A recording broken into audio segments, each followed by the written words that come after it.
আসসালামু আলাইকুম। ABC Bangla world নিউজে আপনাকে স্বাগত। শুরুতেই সংবাদ শিরোনাম, পরে বিস্তারিত।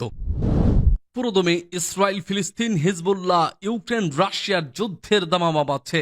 জানিয়ে দিব আমাদের হাতে থাকা সর্বশেষ গুরুত্বপূর্ণ আপডেট। আন্তর্জাতিক সংবাদ, পুতিনের 2 শর্ত মানলেই বন্ধ হবে ইউক্রেন যুদ্ধ। এরপর জানিয়ে দিব এবার 2 মুসলিম দেশকে বিপদে ফেলার হুঁশিয়ারি ট্রাম্পের। আরো জানিয়ে দিব ইসরায়েল সব সময়ের মতো প্রতিশ্রুতি রক্ষায় ব্যর্থ হয়েছে বলছে এরদোগান। এরপর জানিয়ে দিব আবারও সোমালিয়ার জলদস্যুদের তাণ্ডব শুরু। এবং সর্বশেষ থাকছে বিদেশ সফরে কেন ভয় পাচ্ছে ইসরায়েলি সেনারা। শুনছিলেন সংবাদ শিরোনাম, এখন বিস্তারিত। তবে তার আগে অনুরোধ থাকবে ভিডিওটিতে একটি লাইক এবং কমেন্টস করে জানিয়ে দিন আজকের এই ভিডিও সম্পর্কে আপনার মূল্যবান মতামত। আর অবশ্যই এই ভিডিওটি আপনার ফেসবুক সোশ্যাল মিডিয়ায় শেয়ার দিয়ে ছড়িয়ে দিন। আর জানিয়ে দিন আপনি কোন জেলা থেকে বা কোথা থেকে আমাদের সংবাদটি শুনছেন এবং দেখছেন। পুতিনের 2 শর্ত মানলেই বন্ধ হবে ইউক্রেন যুদ্ধ। ইউক্রেন যুদ্ধের অবসান চাইলে রুশ প্রেসিডেন্ট ভ্লাদিমির পুতিনের সব শর্ত মেনে নিতে হবে বলে জানিয়েছে মস্কো। শান্তি আলোচনায় বসার জন্য এই শর্তগুলো পূরণ করা অপরিহার্য বলে মন্তব্য করেছে রাশিয়া। সোমবার যুক্তরাষ্ট্রের সঙ্গে চলমান আলোচনা নিয়ে রাশিয়ার এক উচ্চ পদস্থ কর্মকর্তার বরাত দিয়ে বার্তা সংস্থা রয়টার্স এই তথ্য জানায়। মস্কোর পক্ষ থেকে বলা হয়েছে, গত বছর প্রেসিডেন্ট পুতিন যে দাবিগুলো উত্থাপন করেছিলেন সেগুলোই এখনো আলোচনার পূর্ব শর্ত হিসেবে বহাল রয়েছে। রাশিয়ার উপ পররাষ্ট্রমন্ত্রী সের্গেই রিয়াবকভ 10 ফেব্রুয়ারি মস্কোতে এক সংবাদ সম্মেলনে বলেন, আমরা স্পষ্টভাবে জানিয়ে দিয়েছি যে পুতিনের শর্তগুলো পূরণ না হলে ইউক্রেন যুদ্ধের কোনো রাজনৈতিক সমাধান সম্ভব নয়। তিনি আরো বলেন, যত তাড়াতাড়ি যুক্তরাষ্ট্র, ব্রিটেন এবং অন্যান্য পশ্চিমা দেশ বিষয়টি উপলব্ধি করবে তত দ্রুত প্রত্যাশিত রাজনৈতিক সমাধান পাওয়া সম্ভব হবে। পুতিনের শর্ত কি? গত বছরের 14 জুন দেওয়া এক বক্তৃতায় প্রেসিডেন্ট পুতিন 2টি প্রধান শর্ত দিয়েছিলেন।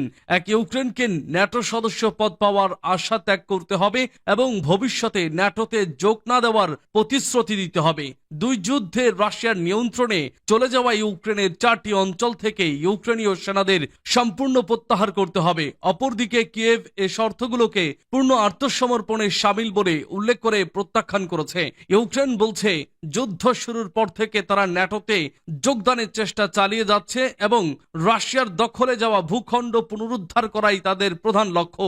ট্রাম্পের ভূমিকাও যুক্তরাষ্ট্রের আলোচনা। যুক্তরাষ্ট্রের সাবেক প্রেসিডেন্ট ডোনাল্ড ট্রাম্প নির্বাচনী প্রচারণায় প্রতিশ্রুতি দিয়েছিলেন যে ক্ষমতায় ফিরলে তিনি 24 ঘন্টার মধ্যে ইউক্রেন যুদ্ধ বন্ধ করবেন। কিন্তু তার ফিরে আসার পর 20 দিন পেরিয়ে গেলেও যুদ্ধ বন্ধের ক্ষেত্রে দৃশ্যমান কোনো অগ্রগতি হয়নি। রোববার ট্রাম্প দাবি করেছেন, আলোচনা কিছুটা এগিয়েছে, তবে সংকট কিভাবে সমাধান করবেন সে সম্পর্কে কোনো বিস্তারিত ব্যাখ্যা দেননি। এবার 2 মুসলিম দেশকে বিপদে ফেলার হুঁশিয়ারি ট্রাম্পের।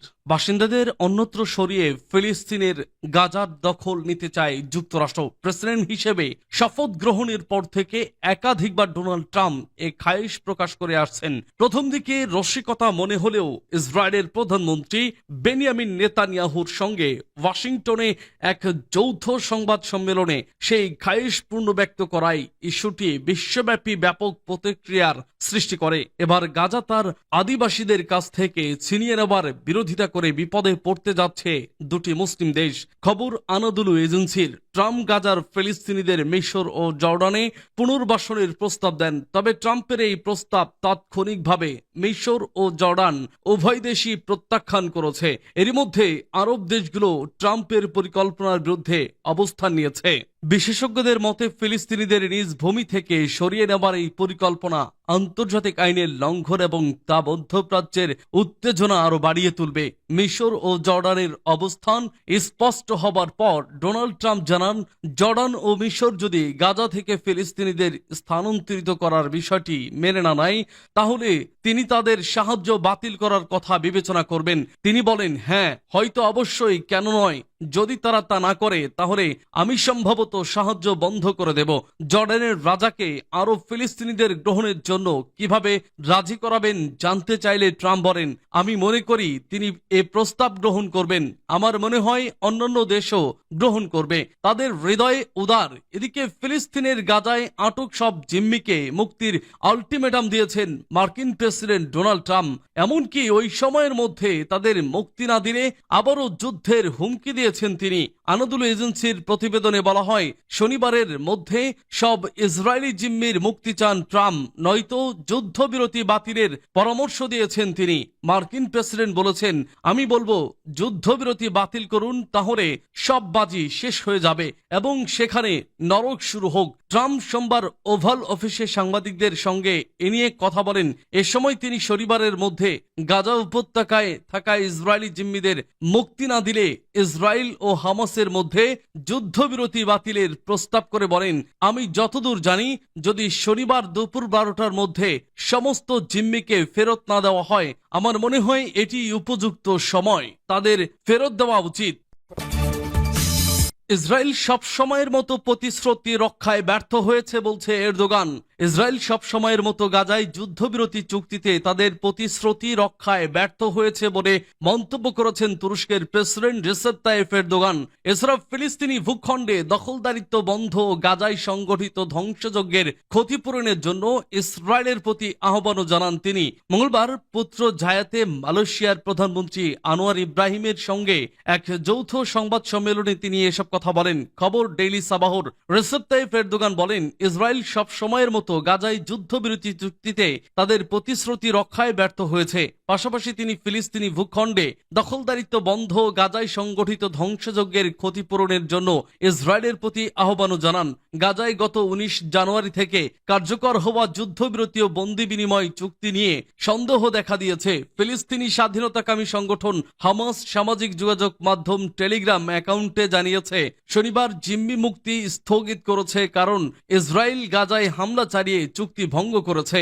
সোমবার এক ফিলিস্তিনি কর্মকর্তা চুক্তিটি ভেঙে যাওয়ার ঝুঁকিতে রয়েছে বলে সতর্ক করে ইসরায়েলের 3টি প্রধান লঙ্ঘনের কথা উল্লেখ করেছেন।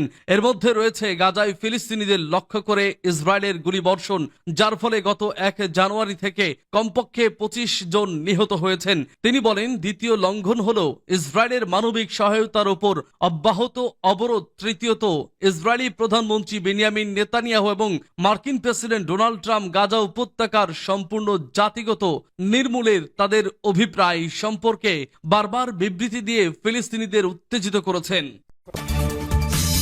আবারও সোমালিয়ার জলদস্যুদের তাণ্ডব শুরু। সোমবার রাতে স্থানীয় কর্তৃপক্ষ জানিয়েছে, সন্দেহভাজন সোমালি জলদস্যুরা হর্ন অব আফ্রিকা থেকে একটি ইয়েমেনি মাছ ধরার নৌকা আটক করেছে। মধ্যপ্রাচ্য ইউরোপীয় নৌবাহিনীর একটি অভিযান জানিয়েছে যে ঘটনাটি তদন্তনাধীন রয়েছে। তারা জানিয়েছে, সোমালিয়ার আইল শহরের কাছে মধ্যপ্রাচ্যের জলে চলাচলকারী একটি ঐতিহ্যবাহী জাহাজকে লক্ষ্য করে এই হামলা চালানো হয়েছিল। সামুদ্রিক নিরাপত্তা সংস্থা অ্যামব্রে জানিয়েছে, আক্রমণে সন্দেহভাজনদের 60 হর্স পাওয়ার ইঞ্জিন সহ 3টি ছোট নৌকা চুরি করতে দেখছে। অ্যামব্রে মঙ্গলবার ভোরে বলেছিলেন, আইলের উপকূল থেকে একটি সন্দেহভাজন জলদস্যু অ্যাকশন গ্রুপকে চলে যেতে দেখা গেছে। 2011 সালে শীর্ষে পৌঁছানোর পর সোমালি উপকূলে এক সময়ের ব্যাপক জলদস্যুতা হ্রাস পেয়েছে। সেই বছর সোমালিয়ার জলদস্যুতায় 237টি হামলার খবর পাওয়া গেছে। সেই সময়ে এই অঞ্চলে সোমালি জলদস্যুতা বিশ্ব অর্থনীতির প্রায় $7 বিলিয়ন ক্ষতি করেছে। ওশেন্স বিহাইন্ড পাইরেসি মনিটরিং গ্রুপের মতে মুক্তিপণ হিসেবে $160 মিলিয়ন প্রদান করা হয়েছে। আন্তর্জাতিক নৌবাহিনীর টহল বৃদ্ধি, সোমালিয়ার রাজধানী মোগাদিশুতে কেন্দ্রীয় সরকারকে শক্তিশালী করা এবং অন্যান্য প্রচেষ্টার ফলে জলদস্যুতা কাটিয়ে ওঠা সম্ভব হয়েছে। বিদেশ সফরে কেন ভয় পাচ্ছে ইসরায়েলি সেনারা? গাজা উপত্যকায় যুদ্ধাপরাধের অভিযোগে গত মাসে ব্রাজিলে ইসরায়েলি সেনাবাহিনীর একজন রিজার্ভ সদস্যের স্বপ্নের ছুটি হঠাৎ করেই শেষ হয়ে যায়। জোবাল ওয়াগদানির ঘুম ভেঙে যায় 4 জানুয়ারি। পরিবারের সদস্য এবং ইসরায়েলের পররাষ্ট্র মন্ত্রণালয়ের কাছ থেকে আসা মিসড কলের আওয়াজে জরুরি সতর্কীকরণ। ফিলিস্তিনপন্থী একটি আইনি দল ব্রাজিলের একজন ফেডারেল বিচারককে গাজায় বেসামরিক বাড়িঘর ধ্বংসে তার অংশগ্রহণের অভিযোগে যুদ্ধাপরাধের তদন্ত শুরু করতে রাজি করিয়েছে। সর্বজনীন বিচার ব্যবস্থা নামক একটি শক্তিশালী আইনি ধারণার কবল থেকে বাঁচতে ভীত ওয়াগদানি পরের দিন একটি বাণিজ্যিক ফ্লাইটে ব্রাজিল ছেড়ে পালিয়ে যান।